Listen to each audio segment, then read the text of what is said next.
Stock market returns कभी भी guaranteed नहीं होते हैं। लेकिन अगर आप प्रॉपर तरीके से रिसर्च करें, एनालिसिस करें, जैसे फंडामेंटल एनालिसिस, टेक्निकल एनालिसिस, तो एक एज जरूर मिलता है मार्केट में।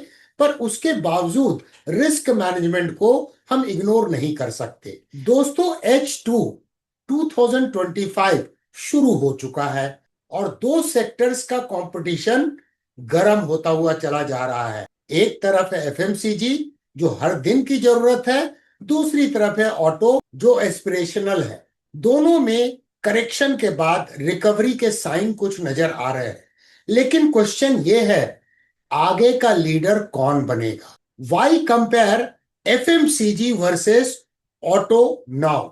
एफएमसीजी और ऑटो दोनों ही निफ्टी के लार्ज वेटेज वाले सेक्टर्स हैं और रिटेल इन्वेस्टर्स के भी काफी फेवरेट है। अब H2 2025 में कॉन्ट्रास्ट और भी शार्प हो गया है। एफएमसीजी का गेम है इन्फ्लेशन, मॉनसून और रूरल डिमांड पर। ऑटो सेक्टर ड्राइव करता है फेस्टिव डिमांड, ईवी ग्रोथ और फाइनेंसिंग ट्रेंड्स से।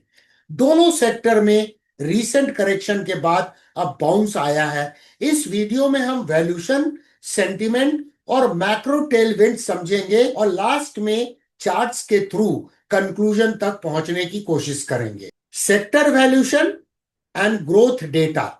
निफ्टी ऑटो इंडेक्स की पहले बात करते हैं। टोटल स्टॉक 15 है इस इंडेक्स में। टॉप वेटेज किसका है? महिंद्रा एंड महिंद्रा का 25% से ज्यादा वेटेज है। सेक्टोरल वैल्यूशन अगर हम चेक करें, जिसमें एग्रीगेटेड फाइनेंशियल्स को कंसीडर करें 17 कंपनीज का, तो करंट पी है 25.2, 3 इयर्स का एवरेज है 31, 5 इयर्स का एवरेज है 35.9। करंट पी लोअर है हिस्टोरिकल एवरेजेस से। वैल्यूशन रीजनेबल लग रहा है। अगर प्राइस टू सेल्स रेशियो की बात करें तो वो है 1.8, थोड़ा ऊपर है 5 इयर्स के एवरेज 1.5 से। अर्निंग ग्रोथ फोरकास्ट है ओवरऑल ऑटो सेक्टर की 11.2%, टू व्हीलर सेगमेंट में बेहतर है 14.7%। अब चेक करते हैं निफ्टी एफएमसीजी इंडेक्स को। 15 स्टॉक्स है इस इंडेक्स में, लेकिन लीडर कौन है? ITC limited with a weightage of 32.9%। Aggregate data के आधार पर जब हम 361 कंपनीज को कंसीडर करते हैं तो करंट पी है 45.7, 3 इयर्स का एवरेज है 48.6, 5 इयर्स का एवरेज है 47.4। थोड़ा सा डिस्काउंट पे मिल रहा है, लेकिन अभी भी प्रीमियम है। प्राइस टू सेल्स रेशियो की बात करें तो वो है 4.3, 5 इयर्स का एवरेज है 4.7, तो वैल्यूशन हाई ही है। अब बात करते हैं अर्निंग ग्रोथ फोरकास्ट की। कंज्यूमर स्टेपल्स में ग्रोथ फोरकास्ट है 13.1%। फूड्स एंड स्टेपल्स रिटेल में है 18.9%, बीवरेजेस में है 18.5%, पर्सनल प्रोडक्ट्स में 8.9%। सो वैल्यूशन वाइज ऑटो ज्यादा अट्रैक्टिव नजर आ रहा है, लेकिन एफएमसीजी में भी सेलेक्टिव पॉकेट्स में ग्रोथ आई है। Sentiment and recent sector action. चलिए अब बात करते हैं रीसेंट मार्केट एक्शन और सेंटिमेंट की। पहले चेक करते हैं एफएमसीजी इंडेक्स को। अक्टूबर 2024 से फरवरी 2025 तक इसमें करीब करेक्शन हुआ है 24% का। तब से स्लो एंड स्टेडी रिकवरी दिखाई दे रही है। अब वापस इंटरेस्ट बढ़ता हुआ नजर आ रहा है। FII and mutual fund flows भी सिलेक्टिव है। आईटीसी एंड एचयूएल में म्यूचुअल फंड का एक्सपोजर स्टेबल नजर आ रहा है। ऑटो इंडेक्स की अगर बात करें तो सितंबर 2024 के पीक से करीब 30% की गिरावट दर्ज की गई। अप्रैल जुलाई में फ्रेश बाइंग आती हुई नजर आ रही है, specially in two wheeler and CVs में। ब्रेड्थ वाइज देखें तो ऑटो में ब्रॉड पार्टिसिपेशन है, एफएमसीजी में सेलेक्टिव बाउंस है, फूड एंड बेवरेजेस में ज्यादा है पर्सनल केयर के कंपैरिजन। ऑटो सेक्टर थोड़ा शादी जैसा हो गया है।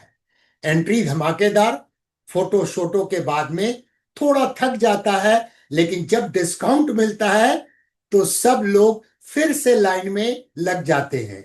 Macro tailwinds and challenges.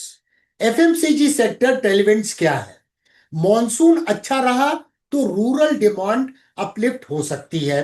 Cooling inflation से इनपुट कॉस्ट प्रेशर कम हो रहा है। Q2 से फेस्टिव बाइंग पिकअप एक्सपेक्टेड है इन फूड एंड बेवरेजेस। रिस्क क्या हो सकते हैं? Price war in mass FMCG brands, slow recovery in personal care and discretionary. Auto sector tailwinds, festive demand expected to peak in the month of September to October. EV launches gaining momentum, financial cost stable है, CV plus PV में booking healthy है। Risk क्या हो सकते हैं? Cyclical sector है, slowdown से जल्दी इंपैक्ट होता है, एक्सपोर्ट मार्केट्स वीक है। तो दोनों ही सेक्टर में ग्रोथ का एंगल है, बट ऑटो सेक्टर जो है वो थोड़ा ज्यादा सेंसिटिव है ग्लोबल क्यूज से। चार्ट बेस्ड टेक्निकल एनालिसिस, चलिए अब चार्ट पे चलते हैं। निफ्टी FMCG इंडेक्स की एनालिसिस करते हैं, प्राइस स्ट्रक्चर को समझते हैं, ट्रेंड लाइंस को ड्रॉ करते हैं एंड पोटेंशियल रिवर्सल जोन को देखते हैं। सिमिलर एक्सरसाइज करेंगे निफ्टी ऑटो इंडेक्स पे और उसके बाद एक नजर डालेंगे ITC के स्टॉक पर और महिंद्रा एंड महिंद्रा के स्टॉक पर। ये निफ्टी FMCG का प्राइस चार्ट है। सबसे पहले समझते हैं कि प्राइस एक्शन इसमें कितना रिदमिक है। अब देखिए मैंने एक ट्रेंड लाइन खींची है, अप्रैल 2003 से ये ट्रेंड लाइन वैलिड है। प्राइस ने यहां सपोर्ट लिया, फिर यहां सपोर्ट लिया, मल्टीपल टच पॉइंट्स आप इस पे देख सकते हैं और ये करीब करीब EMA 55 से कोइंसाइड कर रही है। फिर रिसेंट टाइम में प्राइस इसी ट्रेंड लाइन पे सपोर्ट ले रही है जो वैलिड है अप्रैल 2003 से। तो ऐसे प्राइस एक्शन जिन्हें हम रिदमिक देख सकते हैं, वहां पे थोड़ा सा मार्केट को समझना इजी हो जाता है। अब यहां पर देखिए बाउंस बैक क्लियर कट नजर आ रहा है और ये अच्छा खासा करेक्शन हुआ है। उसके बाद प्राइस कंसोलिडेट कर रही है पिछले 3 महीने से। ट्रेंड एनालिसिस करते हैं डेली प्राइस चार्ट में। यहां हम क्या देख रहे हैं, रिसेंट टाइम में ये डाउन ट्रेंडिंग मूव में था।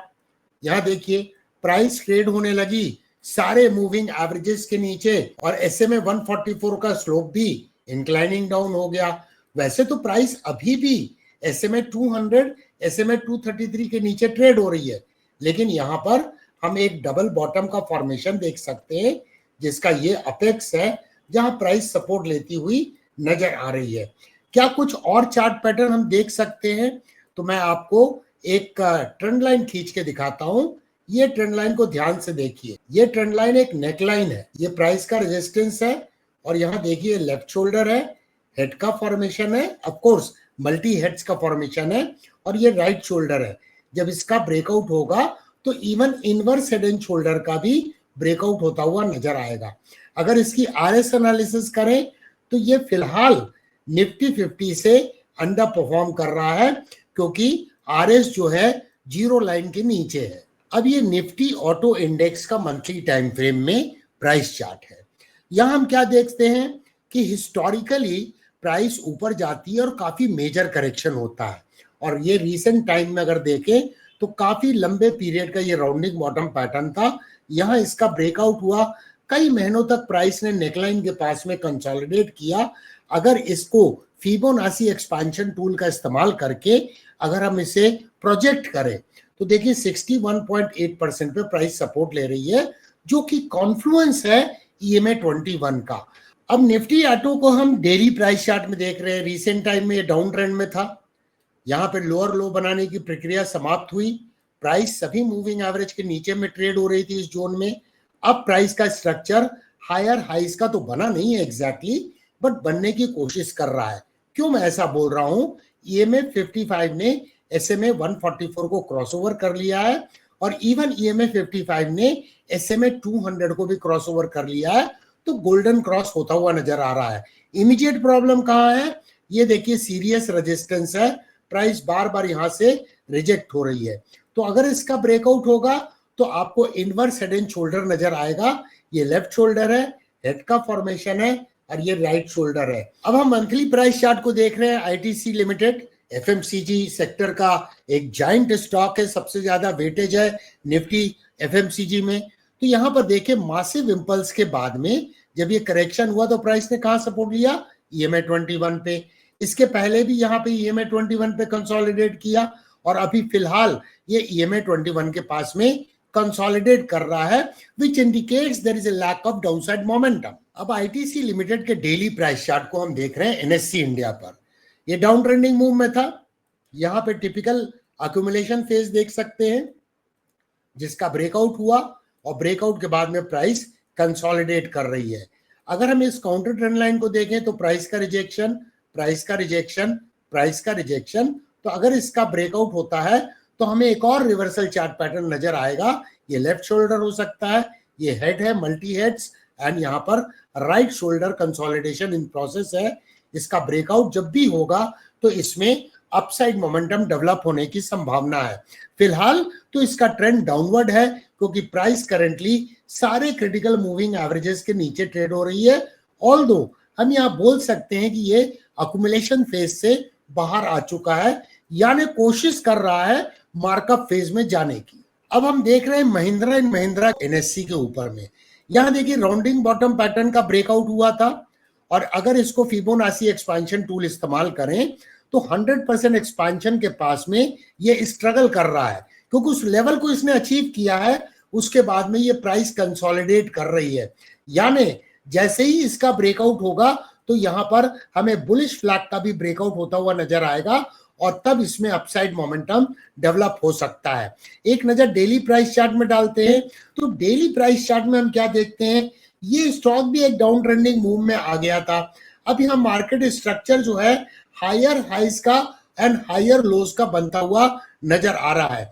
यहाँ पे अगर मैं एक आपको ट्रेंड लाइन खींच के दिखाऊं, जो कि नेक लाइन के रूप में आप देख सकते हैं, ये देखिए मैंने ट्रेंड लाइन खींची, तो यहाँ पे प्राइस एक्शन क्या समझ में आ रहा है, प्राइस का रेजिस्टेंस यहाँ ब्रेकआउट हुआ, और जब ये थ्रो बैक हुआ तो प्राइस ने इस नेकलाइन पे सपोर्ट लिया, जो कि कॉन्फ्लुएंस था EMA 55 का भी। तो यहाँ ये लेफ्ट शोल्डर है, ये हेड का फॉर्मेशन है, राइट शोल्डर है, तो यहाँ रिवर्सल चार्ट पैटर्न का ब्रेकआउट हो चुका है। मूविंग एवरेजेस को भी अगर देखें तो EMA 55 ने SMA 144, SMA 200 को क्रॉस ओवर कर लिया है, तो गोल्डन क्रॉस भी होता हुआ नजर आ रहा है। कंक्लूजन, तो दोस्तों दोनों सेक्टर्स में करेक्शन के बाद रिकवरी आई है। ऑटो सेक्टर वैल्यूएशन के अनुसार सस्ता नजर आ रहा है, लेकिन सिक्लिकल भी है। FMCG में सेलेक्टिव ग्रोथ दिखाई दे रहा है। फाइनल टेक अवे क्या है, चार्ट्स प्लस मैक्रो दोनों को एनालाइज करना जरूरी है सेक्टर रोटेशन को समझने के लिए।